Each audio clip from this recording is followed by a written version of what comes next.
আমরা কদমতলা টু রানীবাড়ি এরপরে কদমতলা টু ধর্মনগর।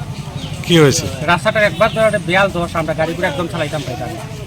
জল টল জমা বড় বড় গপ্র ইয়া বই থাকছে। কতদিন থেকে এরকম? এটা তো আজকে অনেক দিন ধরে, প্রায় বছরের উপরে উঠেছে। আপনারা কয়টার থেকে স্ট্রাইক করছেন? আমরা সকালে 9:30 থেকে। কোনো আধিকারিকরা আইছে নাকি? না, কেউ আইছে। কি চান আপনারা? আমরা চাই আমরা রাস্তাটা মেরামত হইতো। মেরামত নাই, আমরা এই রাস্তাটা মানে আজকে বিগত দিন তো তারকপুরের রাস্তাটা ধর্মনগর রোড এবং তারকপুর যেটা রানীবাড়ির রোড আছে এবং 40 দিনের রাস্তাটা বেহাল অবস্থা আজকে প্রায় 7-8 মাস তো 1 বছরের উপরেও হইব এই রাস্তাটা। তো আমরা সরকারের বিপক্ষে নাই, আমরা সরকারের পক্ষে, কিন্তু আমরা দাবি হইল কি আমরা রাস্তাটা সম্পূর্ণ করিয়া দেওয়ার লাগিয়া আজকে আমরা পুরা ইউনিয়ন সহ পুরা কদমতলাবাসী আমরা এই বন ডাকছি, আজকে স্ট্রাইকটা ডাকছি।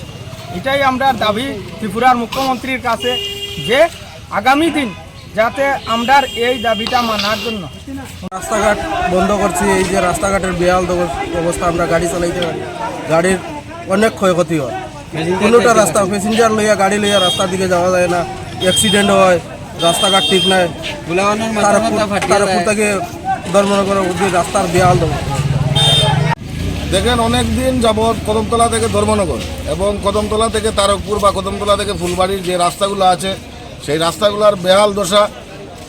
কিছুদিন পূর্বে ডেইলি প্রত্যেকটা রাস্তা একের পর এক অ্যাক্সিডেন্ট হয়ে যাচ্ছে। আমরা বাধ্য হয়ে আজকে এলাকাবাসী এবং এখানে যারা বিএমএসের যারা শ্রমিক আছেন সবাই মিলে আমরা রাস্তাটা অবরোধ করতে বাধ্য হয়েছি। আমাদের মেইন উদ্দেশ্য রাস্তা অবরোধ করে মানুষকে বিভ্রান্ত করা বা মানুষকে যাতায়াতের অসুবিধা আমাদের মূল লক্ষ্য নয়। এবং আমরা যেটা কিছু সূত্র মারফতে আমরা খবর পেয়েছি, এই বিভিন্ন রাস্তাগুলোয় অলরেডি আমাদের সরকার জনসাধারণের জন্য এগুলো অলরেডি টেন্ডার হয়ে গেছে, কিন্তু এইসব দপ্তরের আধিকারিকরা কেন এগুলাকে কাজ করাচ্ছেন না এটা আমরা ওনাদের কাছে জানতে চাই। তাই আমাদের মূল দাবি, এখানে খুব সম্ভবত সরকারকে বদনাম করার জন্য বিভিন্ন দপ্তরের আধিকারিকরা এটা চাইছেন। আমরা চাইব যতক্ষণ পর্যন্ত এইসব দপ্তরের, যেমন কদমতলার থেকে ধর্মনগর রাস্তা PMGY আন্ডারে এবং ন্যাশনাল হাইওয়ে আন্ডারে এবং 2-1টা যেমন কদমতলা থেকে তারকপুরের রাস্তা এটা হচ্ছে PWD আন্ডারে, এইসব আধিকারিকরা যতক্ষণ পর্যন্ত এখানে এসে এলাকাবাসী এবং আমার বিএমএসের যারা আছেন বাইরে আমাদেরকে সৎ উত্তর পাচ্ছি না, ততক্ষণ পর্যন্ত আমাদের সেই রাস্তা অবরোধ চলবে এবং এটা অনির্দিষ্টকালের জন্য রাস্তা অবরোধে আমরা সামিল হয়েছি।